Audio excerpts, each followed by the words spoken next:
Bismillahirrahmanirrahim. Alhamdulillahirrabbilalamin. Wassalatu wassalamu ala sayyidil mursalin sayyidina maulana Muhammadin khatamin nabiyyin wa ala alihi wa sahbihi ajmain, amma ba'du. Saudara-saudara sebangsa setanah air, sebagaimana kita telah maklumkan di video sebelumnya, setelah selesai bulan Maulid, insya Allah kita mulai kajian, dan insya Allah kita mulai hari ini dengan berpacu kepada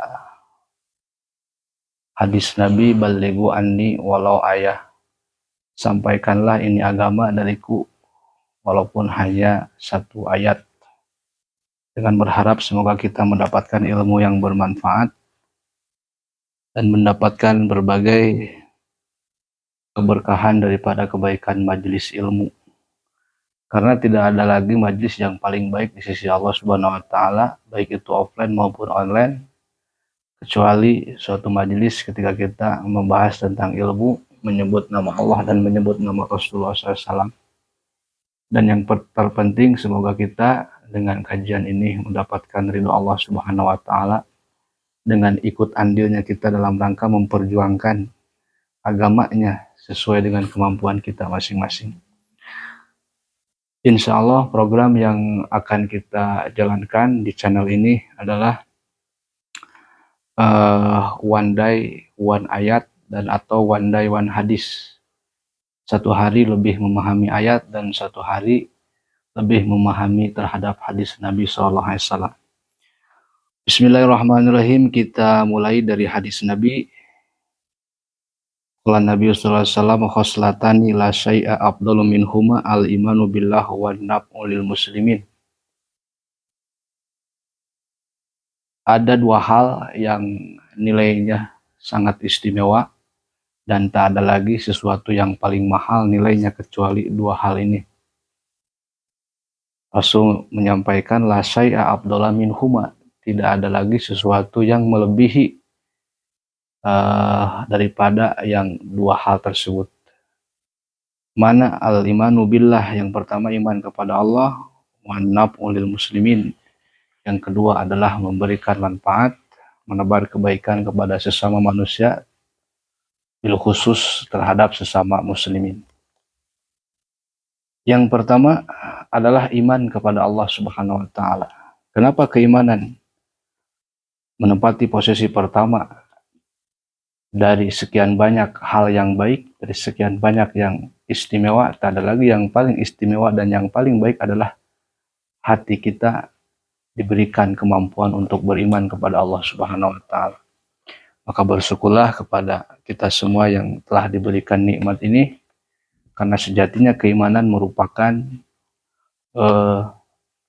ibarat kata kalau dalam bangunan adalah sebuah pondasi. Kalau pondasinya kuat, maka setinggi apapun kita membangun bangunan di atasnya, insya Allah aman. Begitupun sebaliknya, kalau pondasinya rapuh, pondasinya lemah, maka kita akan sangat rentan dan bahaya untuk membangun suatu bangunan di atasnya. Atau dengan kata lain, keimanan itu seperti halnya angka 1 daripada sekian banyak angka 00 setelahnya. Apalah arti angka 0, ada 9 digit misalkan, yang itu artinya bernilai 1 miliar. Kalau diangkat angka satunya, ditiadakan angka satunya, maka sia-sia itu 0 yang banyak. Itulah keimanan dalam kehidupan kita. Sebesar apapun amal baik yang kita lakukan, sebanyak apapun kesolehan yang kita lakukan, tapi kalau tanpa dasar keimanan, maka di akhirat kelak tidak akan sedikit pun mendapatkan pahala dari Allah Subhanahu wa Ta'ala. Maka sangat disayangkan untuk saudara-saudara kita yang belum login, yang belum masuk kepada agama Islam, yang belum beriman kepada Allah Subhanahu wa Ta'ala. Jika dia melakukan berbagai hal kebaikan dari mulai sedekah, infak, ibadah sosial dan lain sebagainya, di akhirat dia tidak akan mendapatkan apa-apa. Walaupun dengan keadilan Allah Subhanahu wa Ta'ala, seorang yang masih kafir berbuat kebaikan, Allah akan tetap membalasnya, tapi hanya di dunia. Dan di akhirat tidak akan mendapatkan apa-apa. Maka semoga dengan ini kita berdoa kepada Allah Subhanahu wa taala, keimanan kita selalu ditambah oleh Allah Subhanahu wa taala, selalu dikuatkan oleh Allah Subhanahu wa taala, walaupun banyak halangan, banyak rintangan yang berpotensi untuk merusak keimanan. Karena satu hal yang sangat wajar, kita sebagai manusia biasa, karakter keimanan kita itu fluktuatif, yazid wa yankus, kadang bertambah dan kadang berkurang. Tapi kita terus berdoa kepada Allah, semoga keimanan kita tetap konsisten, bertambah dan terus bertambah hingga akhirnya kita wafat, meninggalkan ini alam yang fana menuju Allah Subhanahu wa taala, membawa keimanan yang sempurna, yang itu akan menjadikan sebab kita menjadi ahli surganya Allah Subhanahu wa taala yang abadi.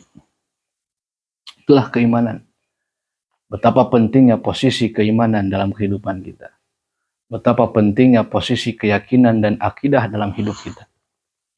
Maka tak ada lagi tugas dalam hidup kita selain melaksanakan berbagai kewajiban yang diwajibkan kepada kita sehari-hari, adalah menjaga bagaimana agar keimanan kita selalu konsisten, selalu bertahan, bahkan selalu bertambah. Amin ya rabbal alamin. Yang kedua adalah an-naqlul muslimin.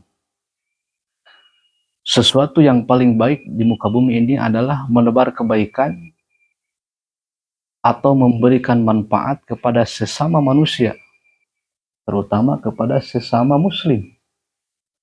Kenapa?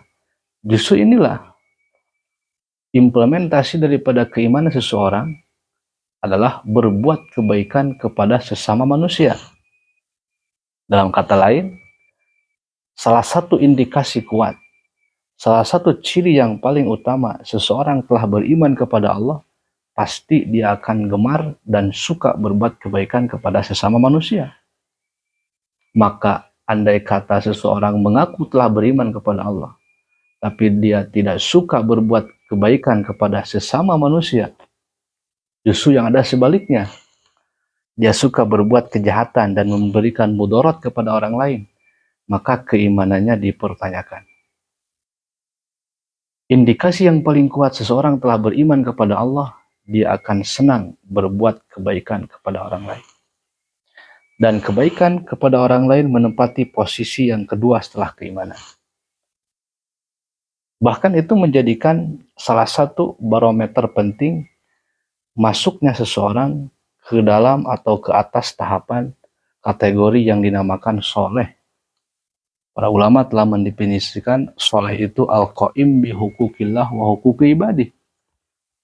Orang dikatakan soleh itu al-qaim bi hukukillah ketika dia mampu membangun hubungan yang sangat baik kepada Allah.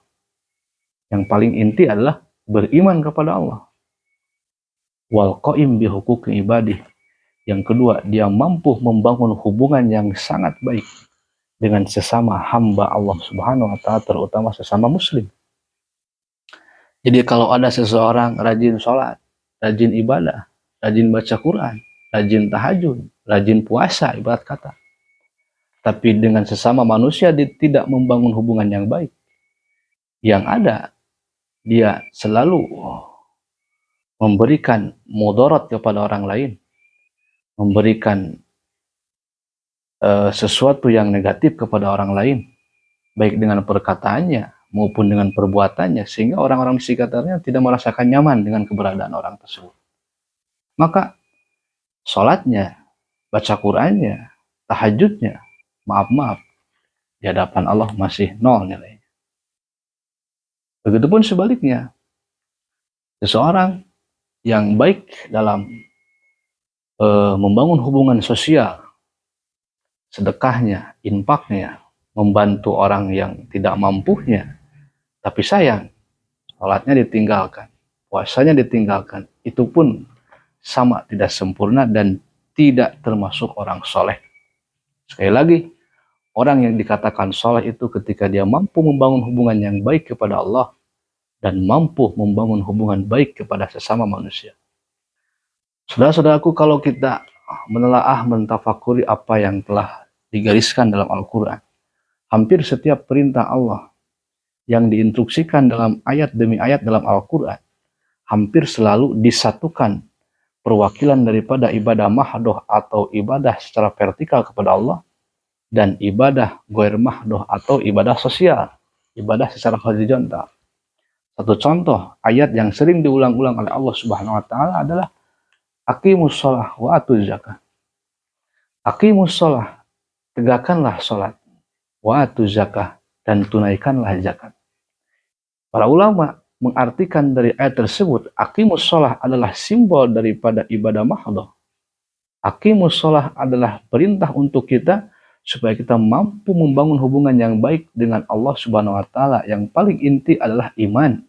Setelah iman adalah salat dan lain sebagainya.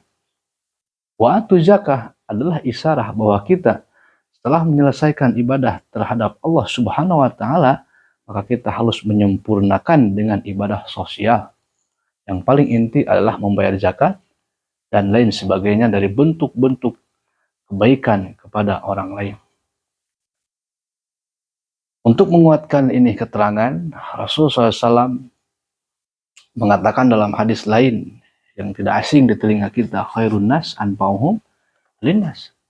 Orang yang paling baik di sisi Allah itu bukan orang yang rajin sholatnya, bukan orang yang paling banyak tahajudnya. Memang itu bernilai baik.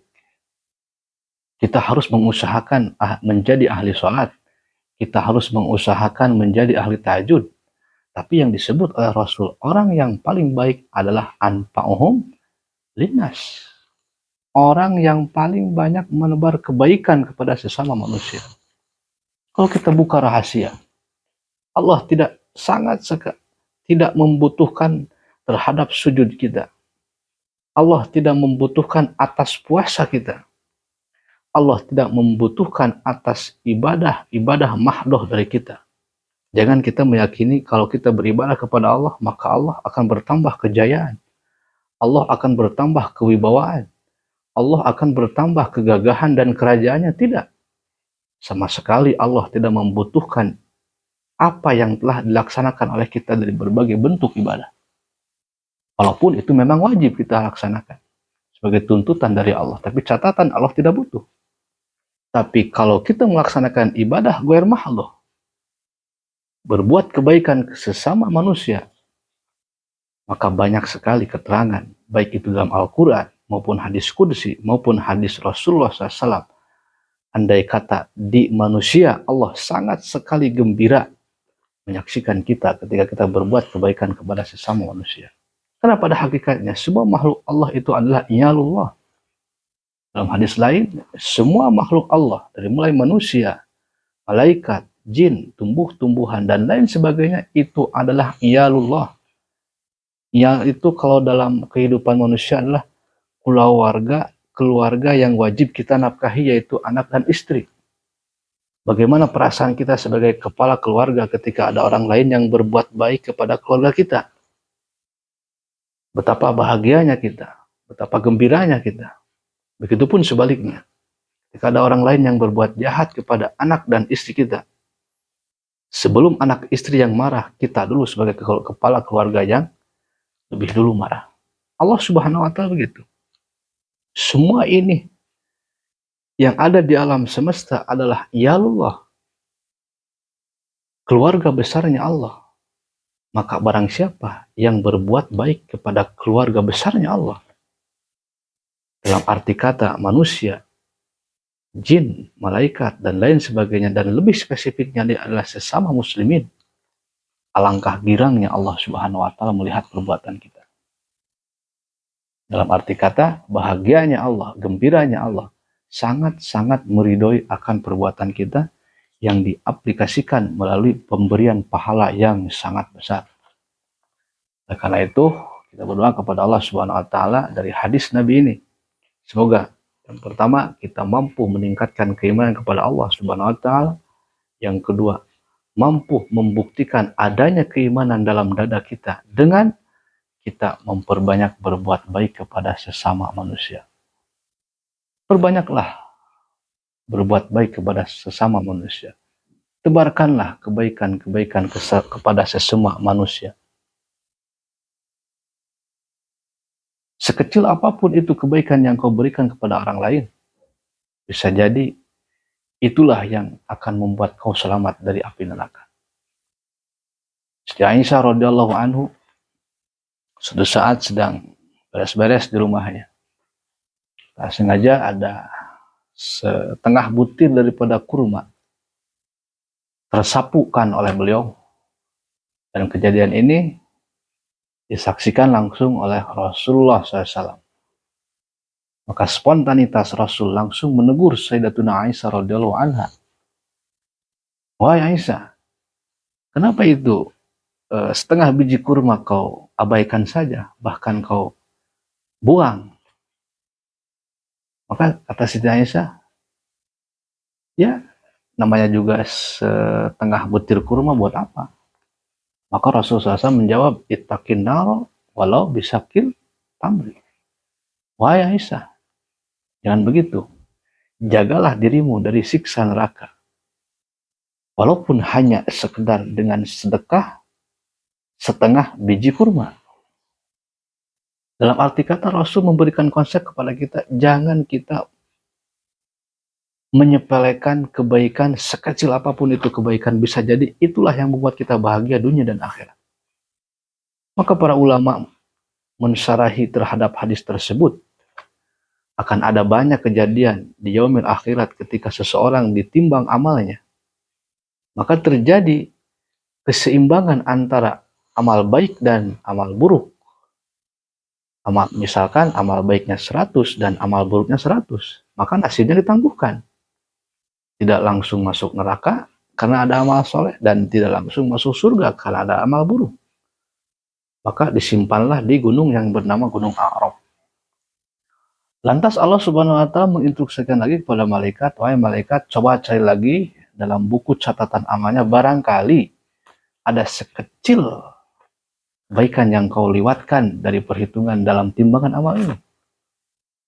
Lalu malaikat membuka lagi lembaran demi lembaran catatan amalnya. Ternyata ada satu amal kecil yang terlewatkan oleh malaikat, lalu diangkatlah amal kecil tersebut ke timbangan amal bagus yang tadinya seimbang, tertambah oleh yang kecil ini, maka otomatis amal baik menjadi lebih banyak dan pada akhirnya menjadi ahli surga. Itulah makna daripada selamatkanlah dirimu dari api neraka walaupun hanya sekedar berinfak, bersedekah dengan setengah biji kurma. Kaum muslimin wal muslimat rahimakumullah, untuk kajian hari ini dicukupkan sekian. Sekali lagi, ada dua hal yang wajib kita perhatikan, dan dua hal ini menempati posisi teratas dari segala yang baik, dari yang terbaik. Tak ada lagi sesuatu yang paling baik, yang paling mahal nilainya, yang paling tinggi derajatnya, melainkan apa yang telah digariskan oleh Rasulullah SAW, al-imanu billah wa naqlil muslimin, menguatkan keyakinan kita terhadap Allah Subhanahu wa Ta'ala dan belajar memperbanyak menebar kebaikan kepada sesama manusia. Assalamualaikum warahmatullahi wabarakatuh.